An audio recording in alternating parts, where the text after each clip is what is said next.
मध्य प्रदेश में 7 regional conclave के बाद देश और विदेशों के निवेशक 24 फरवरी को ग्लोबल इन्वेस्टर समिट में शामिल होने के लिए भोपाल पहुंच रहे हैं। राजधानी भोपाल में पहली बार हो रही ग्लोबल इन्वेस्टर समिट कई मायनों में खास होने जा रही है।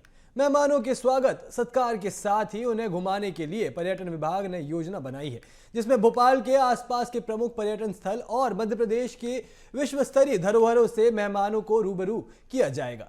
24 फरवरी को इन्वेस्टर समिट का शुभारंभ होगा। ऐसे में क्या है सरकार की तैयारियां, आइए समझते हैं हमारी इस खास रिपोर्ट से।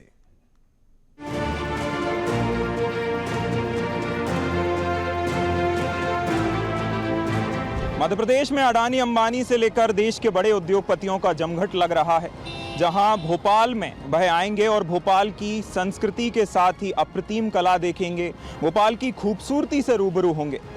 अब आपके मन में यह सवाल आ रहा होगा कि आखिर भोपाल में वह ऐसी कौन सी जगहें हैं जहां अडानी अंबानी जैसे बड़े इंडस्ट्रियलिस्ट घूमेंगे और मध्य प्रदेश को करीब से जानेंगे। तो आइए आपको बताते हैं। नमस्कार, BS TV देख रहे हैं आप, मैं हूं आपके साथ अभिनय सिंह चौहान।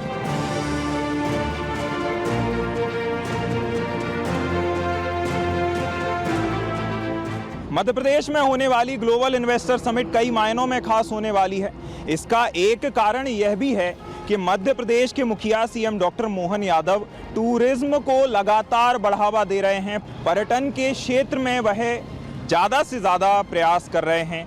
मध्य प्रदेश के मुखिया CM doctor Mohan Yadav tourism में, जिसमें धार्मिक टूरिज्म से लेकर धार्मिक पर्यटन से लेकर जो एडवेंचर स्पोर्ट्स हैं, उसमें भी वह लगातार नए कदम उठा रहे हैं, बड़े कदम उठा रहे हैं और मध्य प्रदेश में टूरिज्म को बूस्टअप करने के लिए, टूरिज्म सेक्टर को बूम करने के लिए वह भरसक प्रयास कर रहे हैं।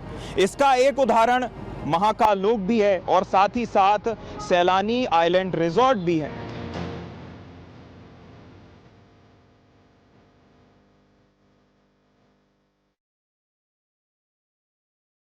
और ग्लोबल इन्वेस्टर समिट एक पर्यटन विभाग के लिए गेम चेंजर भी साबित होने वाला है।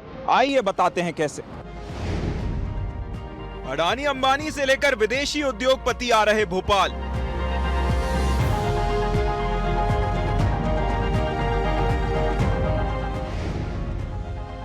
MP की धरती पर यूनिकॉर्न कंपनी मालिकों का जमघट।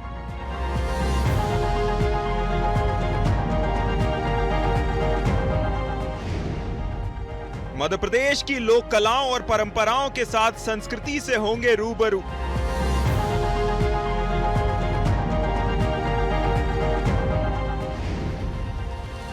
MP के प्राकृतिक सौंदर्य, इतिहास और विरासत को करीब से निहारेंगे इन्वेस्टर।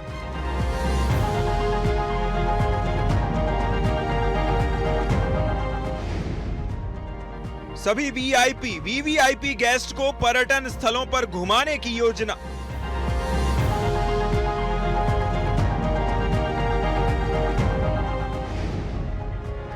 BS TV ने देखी ग्लोबल इन्वेस्टर समिट की तैयारियां।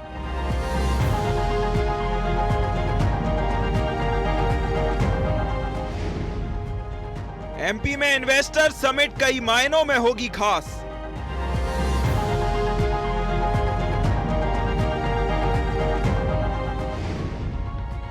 मेहमानों के स्वागत सत्कार की तैयारियों में जुटा प्रशासन।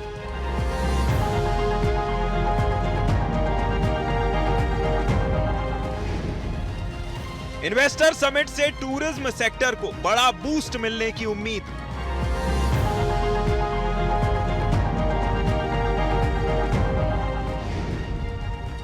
पर्यटन सेक्टर के लिए गेम चेंजर होगी इन्वेस्टर समिट।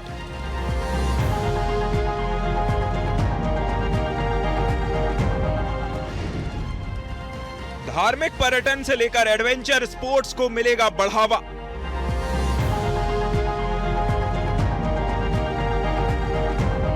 दुनिया के सबसे आकर्षक टूरिस्ट डेस्टिनेशन में शामिल मध्य प्रदेश की तारीफ भारत के प्रधानमंत्री नरेंद्र मोदी कई बार कर चुके हैं। ऐसे में जब देश और विदेशों से डेलीगेट्स आ रहे हैं और साथ ही देश के बड़े इंडस्ट्रियलिस्ट, विदेशों के फॉर्च्यून कंपनी के मालिक और उनके प्रतिनिधि जब भोपाल आ रहे हैं तो आपके मन में ये सवाल आना लाजमी है कि आखिर उनके स्वागत सत्कार के लिए सरकार और एमपी टूरिज्म विभाग की ओर से किस तरह की व्यवस्थाएं की गई हैं। तो चलिए आपको सीधा सबसे पहले लेकर के चलते हैं सदर मंजिल। ये आप मेरे पीछे सदर मंजिल देख रहे हैं जो अब एक हेरिटेज होटल है और अब इस हेरिटेज होटल में मध्य प्रदेश में आने वाले सभी विदेशी डेलीगेट्स और बड़े उद्योगपतियों के ठहरने के लिए तमाम व्यवस्थाएं की गई हैं। सदर मंजिल अपने आप में शौर्य और पुरानी जो विरासत है उसका एक प्रमाण है और जिस तरह से सीएम डॉक्टर मोहन यादव कहते हैं कि विरासत से लेकर विकास तक उसका एक बेहतर उदाहरण है।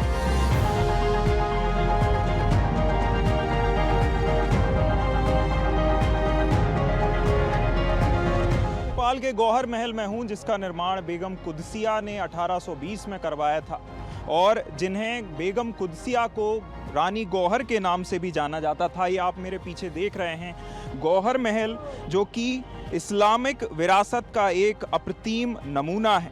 बेगम कुदसिया ने ही राजा भोज द्वारा निर्माण किए गए बड़े तालाब के पास गौहर महल का निर्माण कराया था। गौहर महल इस्लामिक वास्तुकला का एक नायाब उदाहरण है। 1820 ईस्वी में गौहर महल तकरीबन 4.5 एकड़ में बनाया गया था। उस समय इसके निर्माण में बेगम कुदसिया ने बेल्जियम से कांच मंगवाकर इसके कमरों के दरवाजों में लगवाया था। साथ ही महल के कमरे में अभ्रक धातु के उपयोग कर इस महल के कमरों के रात में अंधेरे की दिए की रोशनी के सहायता से उस तरह का एक प्रतिबिंब बनाने के लिए एक अद्भुत प्रकाश निर्माण करने की कला भी इसमें मौजूद थी। महल के अंदर रात के समय राजा भोज ताल का नज़ारा भी उस वक्त अद्भुत दिखता था।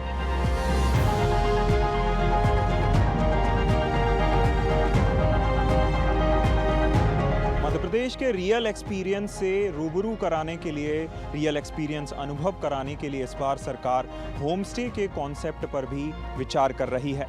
नवाचार के तहत होम स्टे का यह प्लान बनाया गया है जहां होम स्टे के माध्यम से जितने भी डेलीगेट्स और मेहमान आएंगे उनकी खुशामद उस होम स्टे में की जाएगी जिससे वह मध्य प्रदेश की संस्कृति और सभी चीज़ों से, जैसे मध्य प्रदेश में रहा जाता है, रहन सहन है, लाइफस्टाइल मध्य प्रदेश की जिस तरह की है, उससे कहीं ना कहीं अपने आप को जोड़ सकें। चलिए इसी के साथ हम बताते हैं ये जहां हम आए हैं ये एमपी टूरिज्म का एक रिजॉर्ट है। साथ ही साथ होटल की जगह पर जिस तरह से होम स्टे की व्यवस्था की गई है, होम स्टे को पर्यटकों के क्षेत्रीय व्यंजनों से लेकर जीवन शैली से जोड़ने के लिए उस हिसाब से चुना जाता है। साथ ही साथ अब जब इसमें रिलायंस इंडस्ट्रीज़ के मालिक मुकेश अंबानी से लेकर आनंद महिंद्रा तक इसमें आने वाले हैं, इन होम स्टे से मध्य प्रदेश में रहने वाले हैं, तो जीआईएस में आने वाले निवेशकों के लिए सरकार की क्या है इसमें तैयारी, यह भी आपको बताते हैं। जहां धार्मिक पर्यटन के क्षेत्र में सरकार लगातार प्रमुख धार्मिक नगरों में सौंदर्यीकरण से लेकर कनेक्टिविटी के लिए इंफ्रास्ट्रक्चर सुधार का प्रयास कर रही है। जिस प्रकार अयोध्या में राम मंदिर बनने के बाद क्षेत्रीय इकोनॉमी में एकदम से बूम आया, इसी की तर्ज पर मुख्यमंत्री डॉक्टर मोहन यादव चित्रकूट को मध्य प्रदेश की अयोध्या बनाने का फैसला कर चुके हैं। उज्जैन में महाकाल लोक के बाद महाकाल ज्योतिर्लिंग और ओमकारेश्वर में लाखों पर्यटक दर्शन करने पहुंच रहे हैं। ग्लोबल इन्वेस्टर समिट में भी पर्यटन सेक्टरों में निवेश की संभावनाओं को तलाशने के लिए योजना बनाई गई है, जिससे क्षेत्र में इन्वेस्टमेंट तो बढ़े ही साथ ही दुनिया भर में भारतीय और मध्य प्रदेश की संस्कृति को अलग प्रमाण मिले। इसी के साथ अगर हम बताएं कि मध्य प्रदेश में वन्य जीव संपदा से संपन्न होने के कारण जंगलों के लिए भी इसे जाना जाता है, जहां मध्य प्रदेश हर साल बड़ी संख्या में पर्यटकों, वन्य जीव उत्साही और रोमांच चाहने वालों को आकर्षित करता है। वन्य जीव उत्साही के साथ ही वन्य जीव सफारी के लिए भी इसे जाना जाता है। ऐसे में निवेशकों को जंगल सफारी के साथ ही भीमबेटका की गुफाओं की भी सैर कराने सरकार जा रही है। इसी के साथ अब हम बात करते हैं जापान और मध्य प्रदेश की। तो जापान और मध्य प्रदेश की बौद्धिक संस्कृति को बौद्ध धर्म एक सूत्र में पिरोने का काम करती है। जापान यात्रा के दौरान क्योटो में डॉक्टर मोहन यादव भी इसका जिक्र कर चुके हैं। सांची का बौद्ध स्तूप अपनी शांति के संदेश के लिए दुनिया भर में ख्याति रखता है। सांची स्तूप घुमाने की भी योजना सरकार बना रही है। एमपी टूरिज्म की भी इस ओर योजना है, प्लान भी किया जा रहा है। लेकिन पर्यटन और बौद्ध संस्कृति से इसमें चार चांद मध्य प्रदेश की पर्यटन में लगने जा रहे हैं। 24-25 फरवरी को बड़े बड़े निवेशक, बड़े बड़े इंडस्ट्रियलिस्ट मध्य प्रदेश के भोपाल आ रहे हैं। 24 फरवरी को प्रधानमंत्री नरेंद्र मोदी और मुख्यमंत्री डॉक्टर मोहन यादव इस ग्लोबल इन्वेस्टर समिट का शुभारंभ करने जा रहे हैं। ऐसे में जब निवेशक और बड़े बड़े उद्योगपति मध्य प्रदेश आएंगे तो वह अपने साथ यादगार पल लेकर जाएंगे, लेकिन उसके साथ ही वह जब मध्य प्रदेश आएंगे तो अपने साथ लाखों करोड़ों का निवेश लेकर आएंगे और साथ ही वह लेकर आएंगे यहाँ के लाखों, मध्य प्रदेश के लाखों युवाओं के लिए रोजगार के अवसर। और इसी के साथ ही मध्य प्रदेश में शार्क टैंक की तर्ज पर एक कार्यक्रम भी आयोजित होने जा रहा है, जिसमें 10 सबसे अच्छे स्टार्टअप्स और एंटरप्रेन्योर्स को इसमें जगह मिलेगी। फिलहाल इस पेशकश में इतना ही। मुझे दीजिए इजाजत। नमस्कार।